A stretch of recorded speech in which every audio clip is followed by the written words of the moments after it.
30 unit mikroskop monokuler milik SMP Kristen 1 BPK Penabur, Pasir Kaliki. Terima kasih untuk perawatan berkalanya. Ini biasa saya tangani untuk perawatan atau servisnya. 10 unit pengerjaan pertama mikroskop monokuler. Kemudian saya cek perawatan sebelumnya tahun 2016. Sekarang untuk servis berkala berikutnya, dari setiap mikroskop ada catatan-catatan tentunya. Contoh aja ini, misalkan 40 kali agak gelap, kemudian 40 kali nggak ada nggak ada bayangan, dan seterusnya gitu ya. Ya pasti tentunya akan saya cek dan langsung kerjakan, tidak perlu dicek satu awal sebelum pengerjaan. Pasti masalah antara lensa, kemudian pengatur halus, makro mikro, naik turun, tabung dan sebagainya akan disetel, lensa akan dibersihkan, okuler maupun objektif. Baik, ini lensa okuler dan objektif siap dibongkar, dibersihkan. Kemudian nih, kalau ada tulisan-tulisan begini, saya akan rapikan dan tempel di sini ya, kalau yang ada nomornya.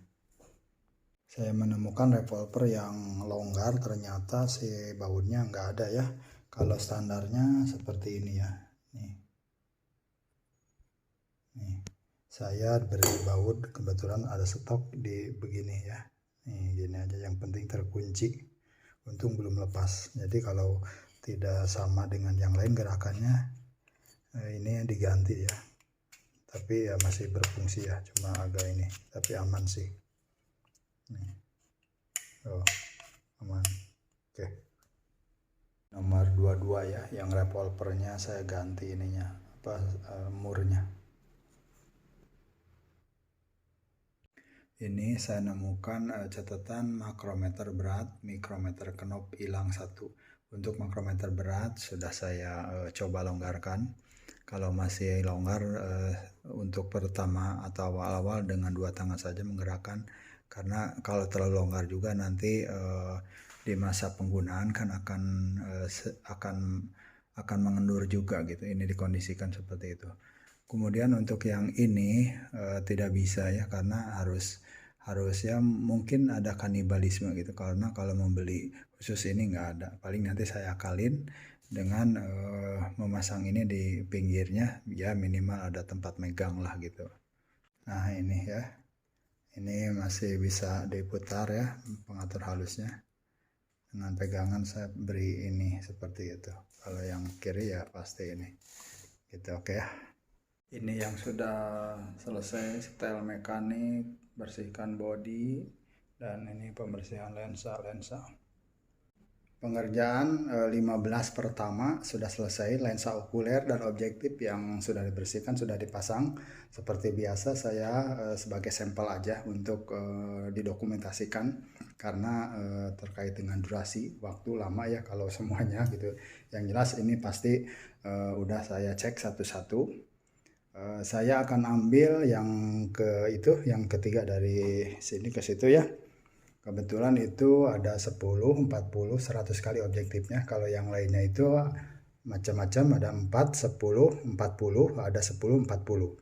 Kenapa saya ambil itu? Karena saya akan menunjukkan yang pembesaran 100 kali atau 1000 kali kan, seperti itu. Baik, ini adalah salah satu sampel mikroskop yang akan saya informasikan sebagai contoh hasil servis. Dan sekaligus pada kesempatan ini saya sharing informasi sedikit aja, mengingatkan bagi para pengguna mikroskop ataupun para insan yang bergerak di bidang biologi ataupun lainnya gitu. Mengingatkan saja, ini adalah jenis mikroskop monokuler, cahaya monokuler. Cahayanya itu dari sinar matahari. Artinya kita harus mengetahui dan paham jenis ini adalah menangkapnya itu dengan cermin. Cermin kita ketahui di sini ada 2 macam cermin, ada cermin cekung dan cermin datar. Kapan kita menggunakan cekung? Ya kalau misalkan cahayanya kurang ataupun ingin lebih memastikan, memfokuskan, kita menggunakan cekung, karena sifat dari Cermin cekung adalah mengumpulkan konvergen cahaya seperti itu. Kalau misalkan cahayanya kuat atau apa, ya gunakanlah yang datar lah, divergen seperti itu. Berikutnya, pastikan pada objektif yang paling lemah ini ada 10, 40, 100. Berarti ini harus kita tempatkan pada objektif yang 10 kali. Kemudian pembesaran mikroskop itu adalah hasil kali antara okuler kali objektif yang ada di bawahnya. Kalau misalkan di atasnya 10, di bawahnya 10 artinya 100 kali. Jadi objek diperbesar 100 kali dari aslinya seperti itu. Berikutnya, pastikan setelah cahaya terkumpul, sebelum preparat dimasukkan, kita harus mendapatkan atau memposisikan kurang lebih seperti ini. Putihnya itu adalah luas pandang yang akan kita masukkan preparat. Berikutnya adalah masukkan preparat atau objek yang akan kita amati. Saya pause dulu. Objek sudah saya letakkan di sini. Oh ya, kebetulan ini mononya adalah penjepit objek atau penjepit objeknya manual. Jadi kita harus punya keterampilan tersendiri juga dalam menyimpan atau meletakkan objek di situ. Jadi ini kita harus benar-benar dengan keahlian tangan kita menempatkan objek. Berikutnya, saya ini menggunakan preparat tumbuhan, kebetulan adalah batang kukurbita. Kalau tumbuhan itu ada dinding sel sehingga mudah untuk tajam tidaknya ya seperti itu. Walaupun ya hewan juga bisa ya seperti itu. Hanya ini untuk teknis saja. Setelah itu kita amati di sini. Ini udah ada tergambar seperti ini ya. Ini belum fokus. Kalau sudah seperti itu kita tinggal memainkan pengatur kasar ya, makrometer. Kita gerakan, atur, kalau sudah dapat, misalkan kurang fokus baru kita mainkan pengatur halus. Oke, ini saya sudah dapat.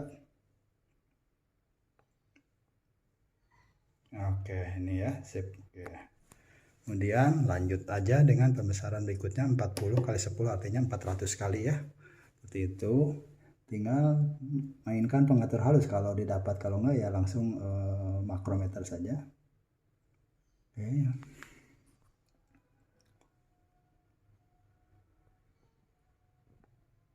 Oke, mantap. Berikutnya 1000 kali ya. Ini 100, ininya 100, kemudian ini 10. 100 ini harus menggunakan immersion oil dan tentunya posisi mikroskopnya tidak boleh begini. Ini kan dimiringkan. Kalau ada immersion oil pasti akan cairannya akan ke situ. Jadi mikroskopnya harus digitukan. Ini hanya untuk pengecekan aja. Dengan 100 kali ini harusnya dinaikkan dulu sedikit, tapi ini udah aman. Bentar, saya ambil dulu.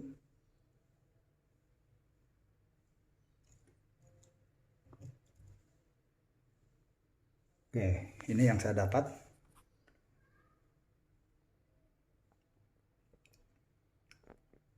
Oke, kalau dengan immersion oil pasti akan lebih tajam ya seperti itu. Ini kurang lebih yang lain sama. Jadi inilah hasil pengecekan untuk kualitas objek yang diamati dan sekaligus sharing bagaimana penggunaan mikroskop monokuler cahaya, kurang lebih seperti itu. Dan nanti setelah itu saya beri tutup plastik, kemudian dimasukkan ke dalam kotak untuk pengamanan pengiriman, tentunya dikunci dari bawahnya. Kemudian nanti setelah sampai sekolah ya dikeluarkan lagi, karena kalau misalkan di sekolah sudah ada lemari khusus mikroskop, lebih baik disimpan pada lemari mikroskop. Karena kalau untuk operasional penggunaan akan lebih rawan ketika mikroskop disimpan di dalam kotak, masuk keluar itu akan rawan okuler itu terbentur atau tergores dengan kayu itu, seperti itu. Itu satu. Yang kedua, kalau misalkan kuantitas penggunaan di laboratorium mikroskop kurang, kelembabannya juga harus perlu diperhatikan gitu kan, sehingga ya mungkin jamur atau apa dan sebagainya juga tidak terkontrol. Jadi lebih baik saran saya ditempatkan di lemari saja, karena nanti Ini akan dilengkapi dengan tutup plastik untuk menghindari dari debu. Sekian dan terima kasih, nanti saya lanjut untuk pengerjaan 15 kedua. Dan tip berikutnya adalah setelah selesai penggunaan, pastikan lensa objektif kembali ke pembesaran yang paling lemah.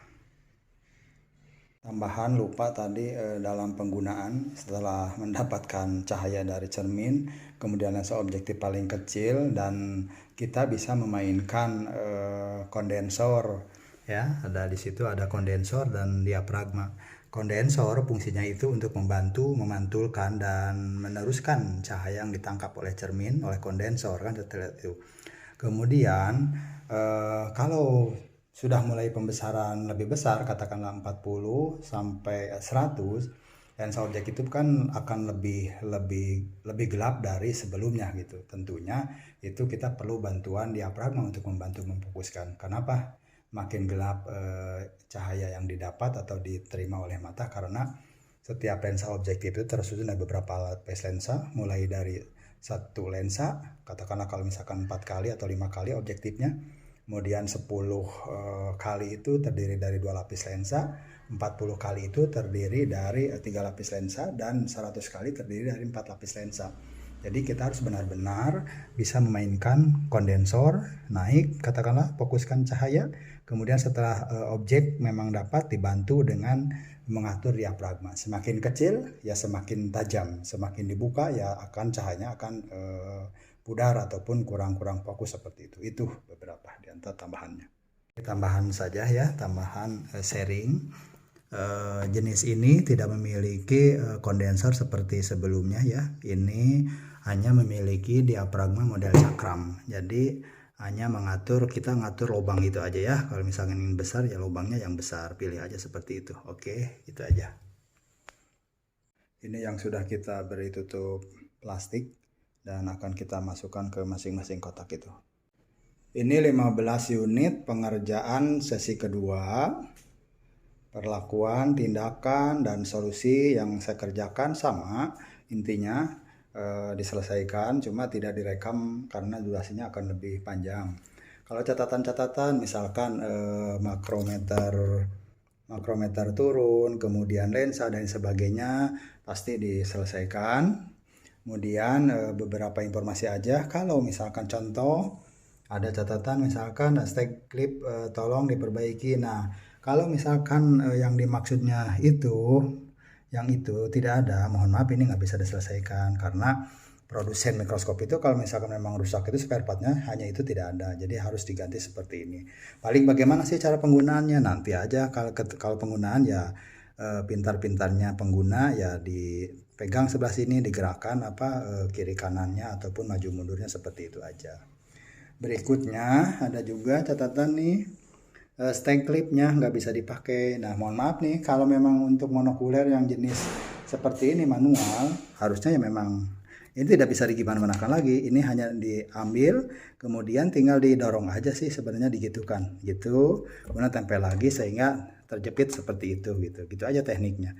Kalau misalkan bisa digunakan tinggal dikencangin lagi, kemudian penggunaannya nanti diatur lagi seperti itu.